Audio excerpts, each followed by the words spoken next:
అనుకున్నట్లే Lucknow bowling ట్రాప్లో SRH పడి పైకి లేవలేక మునిగిపోయింది. మన బ్యాటర్లు లక్నో స్పిన్నర్లని ఆడలేకపోయారు, పేసర్లని అటాక్ చేయలేకపోయారు. ఇంకేముంది, 300 కొడతారనుకుంటే 200 కూడా కొట్టలేకపోయారు. ఇక ఢిల్లీ చేతిలో గెలవాల్సిన మ్యాచ్ ఓడి కసి మీద ఉన్న పంచ్ సోల్జర్స్ అటు బౌలింగ్ ఇటు బ్యాటింగ్ రెండింటిలో సూపర్ పెర్ఫార్మెన్స్ ఇచ్చి పవర్ఫుల్ పంచ్తో ఎస్ఆర్హెచ్ని ఓడించేశారు. 191 రన్స్ టార్గెట్ని 5 వికెట్ల తేడాతో 23 బాల్స్ మిగిలి ఉండగానే బాధేశారు. ఫైనల్గా 2024లో జరిగిన అవమానానికి కంప్లీట్గా రివెంజ్ తీర్చుకున్నారు.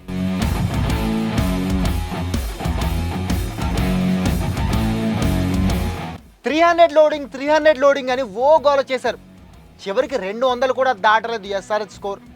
ఇన్నింగ్స్ 3వ ఓవర్లోనే అభిషేక్తో పాటు last match century hero Ishan కిషన్లు అవుట్ అయిపోయి అందరికీ షాక్ ఇచ్చారు. ఇషాన్ కిషన్ ఏకంగా గోల్డెన్ డకౌట్ కావడం ఎవ్వరూ ఊహించుండరు. ఇక 5.1 ఓవర్లో సిద్ధార్థ్ బౌలింగ్లో ట్రావిస్ హెడ్ ఇచ్చిన సింపుల్ క్యాచ్ని నికోలస్ పూరన్ వదిలేశాడు. అప్పుడు హెడ్ స్కోర్ 35 మాత్రమే. ఈ లైఫ్తో హెడ్కి ఊపేస్తాడు, ఇక హెడ్ని ఎవ్వరూ ఆపలేరు అనుకున్నారంతా. బట్ జస్ట్ 2 ఓవర్ల తర్వాత ప్రిన్స్ యాదవ్ 47 రన్స్ కొట్టిన హెడ్ని క్లీన్ బౌల్ చేశాడు. ఇక్కడే ఎస్ఆర్హెచ్ స్కోర్ స్లో అవ్వడానికి ఫస్ట్ పిల్లర్ పడింది. ఆ తర్వాత క్లాస్ అండ్ అన్ఫార్చునేట్ రన్అట్తో ఎస్ఆర్హెచ్ ఓటమికి బేస్మెంట్ రెడీ అయింది. 26 రన్స్ కొట్టిన క్లాసెన్ ప్రిన్స్ యాదవ్ బౌలింగ్లో నితీష్ ఆడిన స్ట్రైట్ షాట్కి బలయ్యాడు. ఆ బంతిని ప్రిన్స్ యాదవ్ లో క్యాచ్ పట్టుకోవడానికి ట్రై చేస్తే బంతి చేతికి తగిలి అన్ఎక్స్పెక్టెడ్గా నాన్ స్ట్రైకర్ వికెట్లకు తగిలింది. అప్పటికే క్లాసెన్ క్రీజ్ నుంచి బయటకు వచ్చేయడంతో ఎవ్వరూ ఊహించని విధంగా క్లాసెన్ పెవిలియన్ వెళ్లాల్సి వచ్చింది. అయితే అప్పటికే 17 బంతుల్లో 26 రన్స్ కొట్టిన క్లాసెన్ 6లు బాదడం స్టార్ట్ చేశాడు. ఆ అవుట్ అవ్వకుండా ఉండుంటే క్లాసెన్ ఖచ్చితంగా చుక్కలు చూపించేవాడు లక్నో బౌలర్లకి. ఎందుకంటే హెడ్ కంటే స్పిన్ని క్లాసెన్ కొంచెం బెటర్గా ఆడగలుగుతాడు, అలాగే శార్దుల్ని కూడా ఈజీగా ఫేస్ చేయగలిగేవాడు. బట్ అనుకోకుండా క్లాసెన్ అవుట్ అవ్వడం ఎస్ఆర్హెచ్ని కోలుకోలేని దెబ్బ కొట్టింది. ఆ తర్వాత అనికేత్ వర్మ 13 బంతుల్లో 5 సిక్స్లతో 36 రన్స్, కమిన్స్ 4 బంతుల్లో 3 సిక్స్లతో 18 రన్స్ బాది స్కోర్ బోర్డులో ఊపు తెచ్చినా అది ఎస్ఆర్హెచ్ రేంజ్కి సరిపోలేదు. ఇక్కడ మనం లక్నో బౌలింగ్ని ఎంత మెచ్చుకున్నా తక్కువే. వీక్ పేస్ డిపార్ట్మెంట్తోనే పర్ఫెక్ట్ స్ట్రాటజీతో సక్సెస్ అయింది Lucknow. Half volleys, full length deliveries, short deliveries ఏం వేసినా ఎస్ఆర్హెచ్ రాక్షసులు బాధేస్తారని తెలిసి చాలా బలమైన స్ట్రాటజీతో యార్కర్స్కే ఎక్కువగా ట్రై చేశారు. అది మిస్ అయితే స్లో స్పీడ్లో గుడ్ లెంత్ డెలివరీస్ మాత్రమే వేశారు.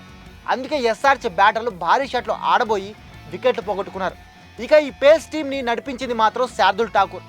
సూపర్ బౌలింగ్తో పేస్ తగ్గించి లైన్ మిస్ అవ్వకుండా బౌలింగ్ చేసి 4 వికెట్లు తీశాడు. ఎస్ఆర్హెచ్ స్కోర్ బోర్డ్ పరిగెత్తకుండా ఒంటి చేత్తో ఆపాడు lord Shardul Thakur. Same to same Delhi మీద ఎలా అయితే ఫస్ట్ ఓవర్లోనే 2 వికెట్లు తీశాడో అలాగే ఈ మ్యాచ్లో కూడా తన సెకండ్ ఓవర్లో అభిషేక్ శర్మ, ఇషాన్ కిషన్లని అవుట్ చేసి అదరగొట్టాడు.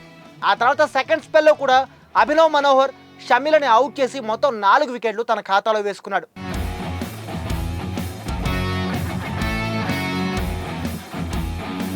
ఇక దిగ్వేష్ రాఠీ గురించి స్పెషల్గా మాట్లాడుకోవాలి.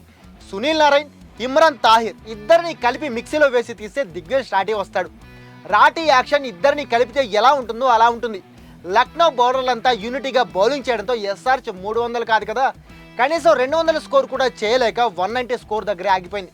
ఆ తర్వాత 191 టార్గెట్తో బ్యాటింగ్కి వచ్చిన లక్నోకి ఎప్పట్లానే మార్కరమ్ చెత్త ఓపెనింగ్ ఇచ్చాడు. ఫస్ట్ ఓవర్లోనే మార్కరమ్ని రన్అట్ చేసే ఛాన్స్ వదిలేసి అభిషేక్ శర్మ లైఫ్ ఇచ్చాడు.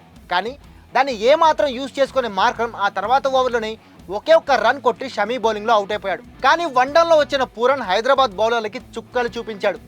18 బంతుల్లో హాఫ్ సెంచరీ పూర్తి చేసిన పూరన్ 26 బంతుల్లో 6 సిక్స్లు 6 ఫోర్లతో 70 రన్స్ కొట్టాడు.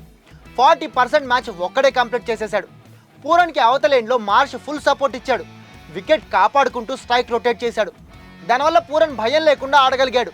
ఇక టీమ్ స్కోర్ 8.4 ఓవర్లలో 120 రన్స్గా ఉన్నప్పుడు పూరన్ అవుట్ అయినా ఆ తర్వాత మార్ష్ రెస్పాన్సిబిలిటీ తీసుకున్నాడు. 31 బంతుల్లో 52 రన్స్ కొట్టి హాఫ్ సెంచరీ పూర్తి చేసుకున్నాడు. 11వ ఓవర్లో మార్ష్ అవుట్ అయ్యే టైంకి లక్నో స్కోర్ 138గా ఉంది. అంటే మ్యాచ్ దాదాపు 70% పూర్తయిపోయిందన్నమాట. ఇక మిగిలింది పంత్, మిల్లర్, సమద్ కంప్లీట్ చేశారు. 191 రన్స్ టార్గెట్ని 16.1 ఓవర్లలో చేసేశారు. ఎస్ఆర్హెచ్ లాంటి బలమైన టీంని కూడా స్ట్రాంగ్ స్ట్రాటజీతో బోల్తా కొట్టించచ్చని ప్రూవ్ చేశాడు. ఇక్కడ అన్నిటికంటే ముఖ్యంగా మన బౌలింగ్ గురించి మాట్లాడుకోవాలి. ఎందుకంటే కెప్టెన్ కమిన్స్తో పాటు షమి, సమర్జిత్, హర్షల్ అందరూ నెట్ బౌలర్లా బౌలింగ్ చేశారే కానీ ఏమాత్రం ప్రొఫెషనల్ బౌలర్లా కనిపించలేదు. లక్నోది చాలా వీక్ పేస్ డిపార్ట్మెంట్. అలాంటి టీం చాలా జాగ్రత్తగా ప్రతి బంతిని స్ట్రాటజీ ప్రకారం కన్సిస్టెంట్గా అటాక్ చేసి హెడ్, అభిషేక్, ఇషాన్ కిషన్ లాంటి స్ట్రాంగ్ బ్యాటింగ్ లైనప్ని రన్స్ చేయకుండా అడ్డుకుంది. అలాంటిది ఇంత బలమైన బౌలింగ్ లైనప్ ఉండి కూడా లక్నోలో ఉన్న జస్ట్ 2-3 బ్యాటర్లను కూడా అవుట్ చేయలేకపోయాం. ఇంతకంటే దరిద్రం ఉందా? అవునులే, ఇన్నాళ్ళు బ్యాటర్లు 250+ స్కోర్ కొడుతుంటే బౌలింగ్ అవసరమే రాలేదు మనకి. ఉన్నట్టుండి ఇప్పుడు అవసరం వచ్చేసరికి అసలు బండారం బయటపడింది. ఇలాంటిదేదో జరుగుతుందని నేను టోర్నీ స్టార్ట్ కావడానికి ముందే ఎస్ఆర్హెచ్ బౌలింగ్ వీక్గా ఉంది, లోయర్ ఆర్డర్లో బ్యాటింగ్ లేదు అని చెబితే కామెంట్స్లో వేసుకున్నారు నన్ను. బట్ ఇప్పుడేమైంది? సేమ్ టు సేమ్ నేను చెప్పినట్లే బ్యాటింగ్లో హెడ్, క్లాసెన్ తప్ప ఇంకో స్ట్రాంగ్ బ్యాటరే లేడని అర్థమైపోయింది. కిషన్, అభిషేక్ ఇన్కన్సిస్టెంట్గా ఆడతారని చెప్పాను. ఈ మ్యాచ్లో అదే జరిగింది. నితీష్, అనికేత్ ఏదో కొంచెం పించ్ హిట్టింగ్ చేయగలరు, ఈ మ్యాచ్లో కూడా అంతవరకే ఆడారు. ఇక బౌలింగ్లో అందరూ మూకుమ్మడిగా చేతులు ఎత్తేశారు. ఫైనల్గా ఓడిపోయాం. ఎస్ఆర్హెచ్ ఓడిపోయిందని నాకు కూడా కొంచెం బాధగానే ఉంది. బట్ ప్రాక్టికల్గా మొత్తం టీంలో ఉన్న మైనస్లు ఏంటో మనకి తెలిసి ఉండాలి. ఏ బౌలింగ్ అయితే వీక్గా ఉందని చెప్పానో అదే చెత్త బౌలింగ్ వల్ల మ్యాచ్ నాకిపోయింది. లక్నోలో ఉన్నదే మొత్తానికి 4 ప్లేయర్లు: మార్ష్, పూరన్, పంత్, మిల్లర్. వాళ్ళలో పూరన్, మార్ష్ని మనోళ్ళు అవుట్ చేసే లోపు 70% మ్యాచే అయిపోయింది. ఇది మనం బౌలింగ్ డిపార్ట్మెంట్ గొప్పతనం. ప్రతిసారి బ్యాటింగ్ అద్భుతంగా ఉండి మనం గెలుస్తున్నాం, కానీ బౌలింగ్ వల్ల రీసెంట్ 2 సీజన్ల నుంచి గెలిచిందే లేదు. దానికి కారణం 2023 మినీ వేల నుంచి మన టీం వదులుకున్న ప్లేయర్లే. ఫస్ట్ రషీద్ ఖాన్, ముజీబుర్ రెహమాన్, ఆదిల్ రషీద్ లాంటి ప్లేయర్లని వదిలేశాం. కనీసం 2 కోట్లు పెట్టి మొయిన్ అలీ లాంటి ప్లేయర్లను కూడా కొనుక్కోలేకపోయాం. పేసర్లలో నటరాజన్, భువీ లాంటి ప్లేయర్లని వదిలేశాం. భువీకి రీప్లేస్మెంట్గా వచ్చిన షమి ఆల్రెడీ ఫామ్లో లేకపోవడం మనకి ఇంకా మైనస్ అయింది. కనీసం లక్నో టీంలో బెస్ట్ అన్క్యాప్డ్ స్పిన్నర్లోనైనా టీంలో పెట్టుకున్నామా అంటే అది లేదు. ఇక బ్యాటింగ్లో అబ్దుల్ సమద్ లాంటి లోయర్ ఆర్డర్ ఫినిషర్ని వదులుకున్నాం. ఈ మ్యాచ్లో లక్నో బ్యాటర్గా వచ్చిన సమద్ 8 బంతుల్లో 22 రన్స్ కొట్టి ఎలాంటి ఫినిషింగ్ ఇచ్చాడో మనందరం చూసాం. అలాంటి ఫినిషర్ని వదులుకున్న ఇంపాక్ట్ కూడా ఇక్కడ కనపడింది. మనం ఓడిపోవడానికి అది కూడా ఒక కారణం. ఇదంతా నేను చెప్తుంటే సై సినిమాలో అంబుజన్ లాగా ఒక్కదానికే అని మీరు అంటారని నాకు తెలుసు. అయితే ఈ మ్యాచ్ మాత్రమే కాదు, ఇక ముందు కూడా మనం ఇలాంటి మ్యాచ్లు ఫేస్ చేయాల్సి రావచ్చు. అండ్ మన బౌలింగ్లో చేంజ్ రాకపోతే ఆ మ్యాచ్లో కూడా ఇలాగే ఓడిపోవడం, ఫైనల్గా టోర్నీ నుంచి బయటకు వచ్చేయడం కూడా జరిగిపోవచ్చు. సో టీమ్ స్ట్రాటజీస్ ప్లాన్ చేసుకోవాలి, లేదంటే కష్టమే.